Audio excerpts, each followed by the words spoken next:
KBS 울산 라디오 특집 다큐멘터리 드라마 격동 60년 불굴의 도전 제3화 자동차 산업의 영웅 포니의 탄생 비화. 취재 극본 이호, 기획 연출 이지향.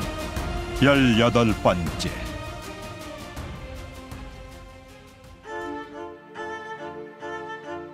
사실 정세영의 자동차에 대한 집념은 몇 차례 좌절과 위기를 넘기며 이어져 오는 것이었다.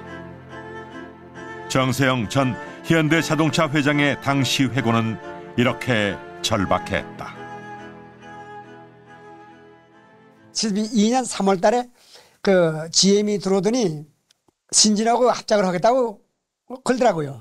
그래서 우리는 내심으로 저 사람들도 한 뭐 1년, 2년 합작하다가 또 뭐 깨지거나 또 되기나 그러겠지. 우리 여유가 많았다고 생각돼요.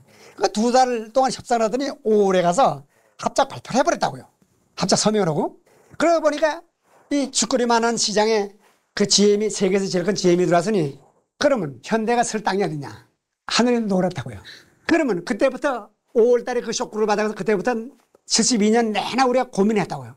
어떻게 살아남느냐 작전을 연구를 한 게 결국은 어떻게 되는 거니? 우리나라 국내 시장이 적다. 그러니 국내 시장만 바라보고 자동차 공장을 줄 수는 없다. 그러니 우리는 국내 시장에도 팔고 수출도 하는 차를 만들어야겠다. 그러면 양이 어느 정도 확보돼가지고 자동차 공장이 들어올 거 아니냐. 그게 가정입니다. 그런 그 전제가 선 거예요. 그러면 국내에서도 팔고 수출하자면 무슨 차가 필요하냐. 그럼 고유 모델 해야겠다. 왜 고유 모델이냐. 세계 모든 대메이커들은 같은 모델을 만들어서 저 나라도 팔고 세계도 다 수출하니까 수출하는데 수출하자면은 결국은 남의 모델을 카피해서는 그 메이커들, 오야 메이커들이 수출하는데 모기업이 수출하는 나라에 수출할 수 없지 않느냐. 그러면 그 회사하고 모양이 다른 고유 모델이 될 수밖에 없다. 그래서 고유 모델 차를 만들자. 이것이 포니의 그 기본 전제가 됐어요. 그 다음에 그런 이제 설정을 하고서는 세계 유명 메이커 뭐 포드, 르노, 포스바겐 별의별 나라를 다 다니면서 기술을 주쇼. 그러니 기술 안 줘요. 내가 무슨 자동차 만드느냐 이거지. 그냥 남은 거 기술조에 가서 조립이나 할 것이지. 그러다가 열심히 되다 보니까 그 미쓰비시에서 결국은 주겠다고 됐어요.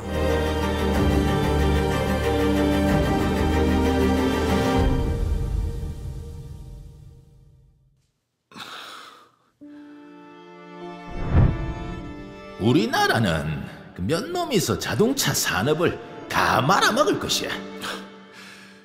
그렇지는 않을 겁니다, 사장님. 우리도 승용차 만들 수 있어요. 차의 꽃은 사람을 태우는 승용차가 아닌가. 자동차 산업에 평생을 바쳐온 우리한테 승용차 생산을 못하게 하다니. 이젠 우리도 곧 승용차를 선보이게 될 겁니다. 정주영이 왜 신진보다 기아를 앞세웠는지는 모르겠으나 기아의 사실상 리더인 김선홍의 투혼이 이제 서서히 불을 지피고 있는 셈이었다.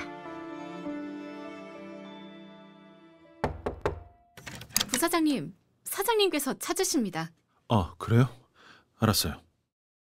김초로 사장의 타계 후 장남인 김상문 사장에 의해 기아는 재가동을 하고 있었다. 우리가 지금 일본하고 협의하고 있는 차 가지고 시장을 점유할 수 있겠습니까? 985cc밖에 안 되는 소형차라고 중형과 대형에 밀리지 않겠느냐 그런 걱정을 하시겠습니다만 저는 소형에 승부를 걸고 있습니다. 이것이 바로 일본 마쓰다의 파밀리아 차체를 활용해 국내에서 돌풍을 일으키게 되는 소형 승용차 브리사였다. 정말 자신 있습니까? 전 그렇게 봅니다. 우리 기아는 후발주자입니다. 화물차에 대한 노하우는 어느 회사에도 뒤지지 않는다고 보지만 승용차 생산은 10년 이상 뒤처져 있습니다. 그런데 신진이나 현대하고 중형차 경쟁을 한다는 것은 황새와 뱁새의 차이를 느끼게 할 것이 필연적입니다. 현대는 지금 소형차 개발에 주력하고 있지 않습니까? 그걸 잘한 거라고 보는 겁니다. 그리고 현대도 기본적으로 시장을 점유하고 있는 것은 뉴코티나 중형 아니겠습니까? 그런데 GM이라는 엄청난 회사와 손을 잡고 있는 신진이나 포드 기술로 뽑아내고 있는 코티나를 상대로 우리가 중형으로 맞선다? 저는 결코 승산이 없다고 봅니다. 오히려 독자적인 소형차, 그 중에서도 가장 작은 소형차로 승부를 걸어야 된다고 보는 겁니다. 물론 부사장께서는 돌아가신 아버지하고 줄곧 호흡을 같이 해오셨고 이해찬 전무나 조액승 상무 같은 분들과 오랜 협의도 거쳐서 그렇게 분석을 했겠지만 내 생각에는 작은 차는 적은 이익밖에 낼 수 없지 않겠느냐 하는 생각이 자꾸 들어서 말입니다. 김철호의 뒤를 이어 경영권을 인계받은 김상문의 이 주장이 결코 간단치 않은 암시를 예고하는 것으로 분석하는 것은 무리일 것인가. 김철호 사장이 생존 시에 오직 자동차 생산에만 전념한 것에 비해 아들 김상문 사장의 스케일은 같은 자동차 분야를 벗어난 건 아니지만 자동차 산업 전반에 손을 대는 과욕을 보인 것이 사실이었다. 결국 그러한 것이 아세아 자동차도 인수를 하게 되는 등 사세를 확장시켜 화를 자초하게 되지만 여하튼 김상문의 손은 큰 편이었던 것으로 알려졌다. 임원들의 의견도 충분히 고려를 했고 우리는 소형으로 승부를 걸어야 합니다. 새 차 이름이 브리사라고 했죠? 예, 그렇습니다. 그 생산을 위한 준비를 본격적으로 하고 있습니다. 일본 도요공업에서는 모델 설계를 보고 어떻게 평가를 합니까? 설계도면 전부가 나와서 금형 제작까지 끝내봐야 알겠지만 모델 설계만 가지고도 소형인데 세단을 축소시킨 것 같고 괜찮다는 반응이었습니다. 결국은 성능과 소비자들의 기호가 좌우를 하겠습니다만 우린 브리사로 승용차 생산 업체의 이미지를 굳혀야 한다고 봅니다. 내년에는 시판에 들어갈 수 있겠어요? 내년을 꽉 채워서 출고가 가능할 것으로 봅니다. 그동안 승용차 생산에 얼마나 집념을 보여왔습니까? 여기서 실패하면 기아는 죽는다는 각오로 뛰어주십시오. 네, 전 사원이 의욕적으로 매달리고 있습니다. 브리사는 성공할 것인가? 박 대통령의 특별 지원으로 승용차 생산 허가를 얻어낸 기아 산업은 그 첫 작품으로 일본 도요공업의 모델인 브리사로 승부를 걸려고 했다. 1974년 3월 상공부 자료에 의하면 985cc 소형으로 연간 5만 대 규모로 잡고 있었으며 투자 계획을 75년 경우 외자 2,400만, 내자 1,250만 달러로 모두 3,650만 달러를 쏟아붓겠다고 되어 있었다. 그러니까 현대 5,100만 달러 규모와 아시아의 5,500만 달러 규모에 비해서는 반을 조금 넘는 투자액이었지만 놀랍게도 신진과 GMK보다는 약 2천만 달러가 더 많은 것이었다. 이것이 이상한 징후의 서막인데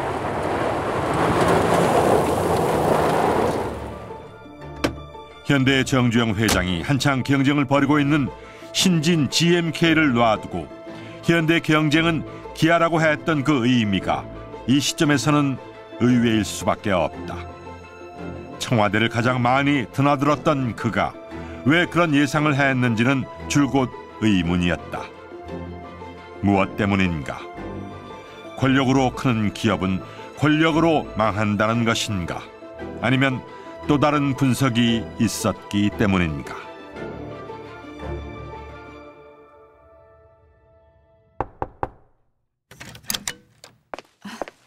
설계도면 가져왔습니다. 그래요? 어디 보자. 미스박은 이 설계도를 고유 모델로 보는 거요? 유사한 모델로 보는 거요? 외람됩니다만 유럽차는 둔하다는 특징을 가지고 있습니다. 다시 말씀드리면 고유 모델인지 아닌지 그것만 의견을 말해보란 말이오. 독특한 고유 모델이라고 보기 어렵다는 게 제 소견입니다. 아니 뭐예요? 가만, 홍보실 직원들도 다 같은 의견이던가? 그렇습니다. 그동안 설계팀 부탁으로 세계시장에 나와 있는 차들을 대거 수집해 그 사진을 모두 앨범으로 만들었습니다. 한번 보시겠습니까? 아, 그냥 두셔. 이거 난리 났구만. 지금 GM의 벤지 수석 부사장이 사장님하고 면담 중인데, 이거 고유 모델이냐 아니냐로 또 한 번 난리를 치시겠구만 이거. 아유 머리야.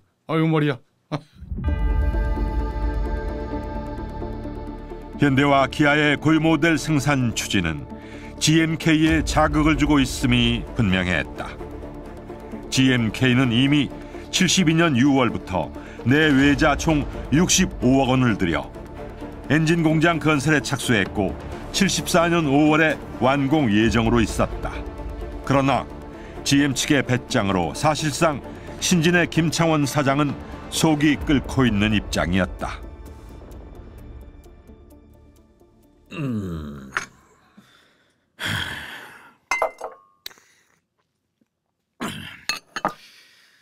이번만큼은 정보가 만만치 않소. 사장님, 미스터 벤지, 내 말을 다 들으시오. 정부의 의지가 그전 같지 않고 강력해요. 내가 받은 감으로는 대통령 각하의 의지로 보였어. 한국에서 대통령의 의지라고 하면 이 어떤 무게인지 알겠소? 사장님. 내 얘기 마저 들으시오. 고유 모델을 개발하지 않으면 안 되겠고, 정부에 제출한 소형 승용차 사업계획서 내용 그대로 1390cc짜리로 생산해야 되겠소. 사장님, 현대의 소형차 생산 추진에 자극을 받으신 것 같은데, 일전에도 말씀을 드렸지만 현대가 고유 모델을 개발하고 또 개발한 그 소형차로 수출까지 하겠다고 하는 건 세계 자동차 시장을 전혀 모르는 무모한 과욕에 불과합니다. 현대의 자극을 받은 게 아니라 장관을 만나고 청와대 분위기를 파악한 내 감이 그렇단 말이오. GM 측이 투자를 약속만 하고 지금까지 실천에 옮기지 않고 있는 이유가 무엇이오? 투자 계획 밝혔던 그대로만 실천에 옮기란 그 말이오. 소형차 생산을 위해 적극 투자하겠다고 한 게 언제요? 왜 언성을 높이십니까? 투자는 전망이 있을 때 하는 거 아니겠습니까? 뭐요? 물론 본사의 사장님의 뜻은 재차 전하고 촉구를 하겠습니다만, 한국이 고유 모델 소형 승용차로 국내 시장은 물론 국제 시장까지 노리겠다는 것은 정부 정책도 현실을 모르는 상태에서 세워진 것이고 실현성도 없다고 보는 게 제 견해입니다.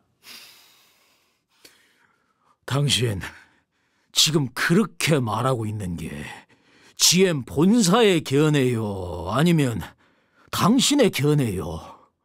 제 견해이기도 하고 본사의 시각이기도 합니다. 무엇이?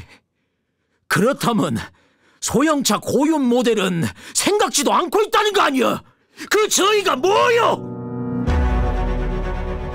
바로 이것이 김창원을 분노케 하고 결국은 신진자동차의 몰락까지 이어지는 그 서막이 아닌가 모른다. GMK의 수석 부사장 HY 벤지는 한국이 고유 모델 개발에 성공하지 못한다고 분명히 했다.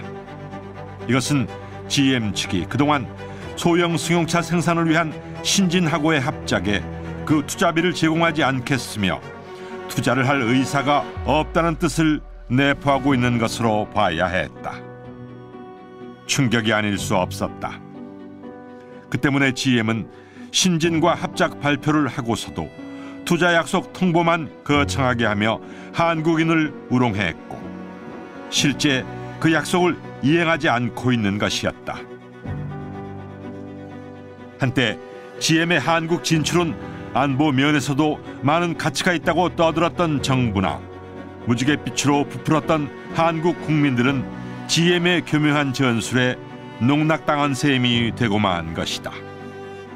GM은 당초 신진과 똑같이 2,400만 달러를 투자해 GMK를 설립하면서 시설 차관 3,900만 달러를 72년 안에 제공하고 다시 5년 내에 9천만 달러를 현금 차관으로 제공하겠다고 홍보했었다.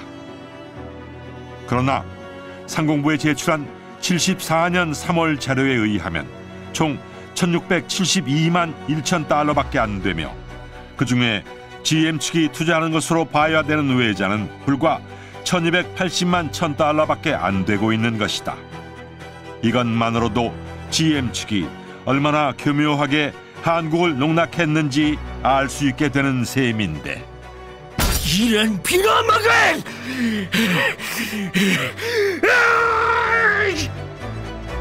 신진의 불행이 다가오고 있는가.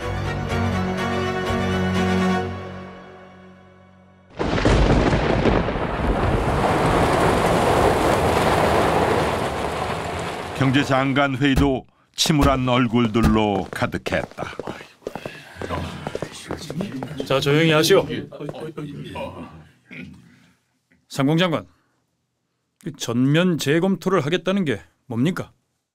우선은 자동차 육성안에 관련된 재검토 내용을 말씀 올리겠습니다. 1차적으로 외제차 조립의 경우 즉각 부품 수입 면세 제도를 폐지하도록 하겠습니다.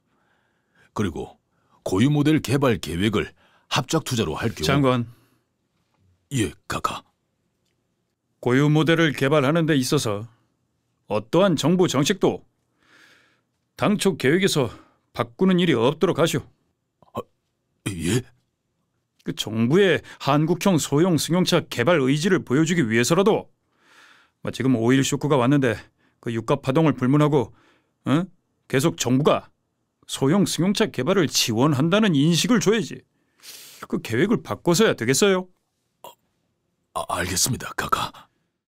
그리고 그 재검토 내용 다 듣기 전에 상당히 불쾌한 제보가 있어서 언급을 안 할 수가 없어요.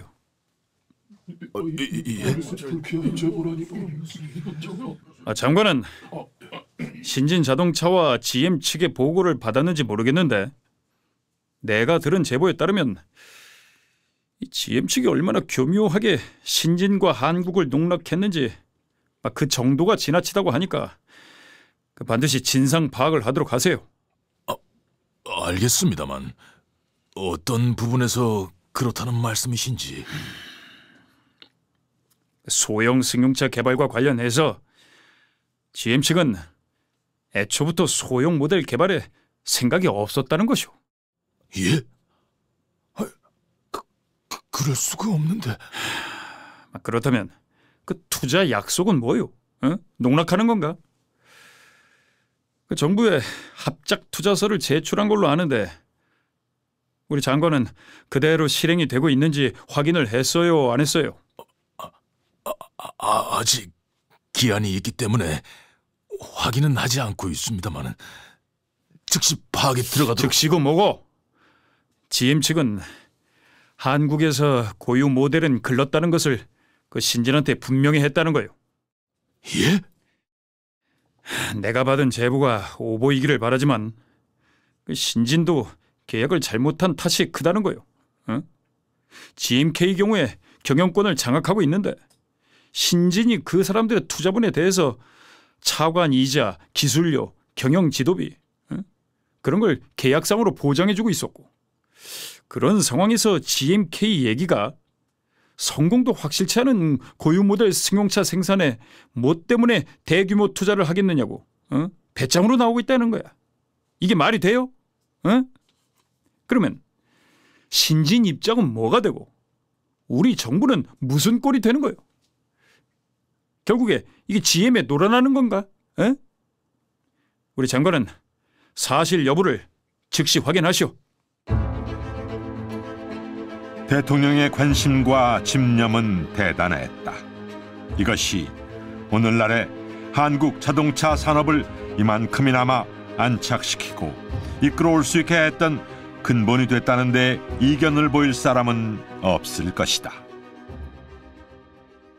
밀어붙여! 그렇고 당분간 기름 많이 먹는 뉴코티나 선전은 중단시키고 버스 판매로 수지를 맞춰 나가야 할 것이야. 비상이야. 예, 알겠습니다. 자, 그렇지 않아도 오일 쇼크 때문에 국가 전체가 비상인데, 자, 특히 기름을 많이 쓰는 자동차는 예민하기 때문에 그 비상 체제로 돌입했습니다.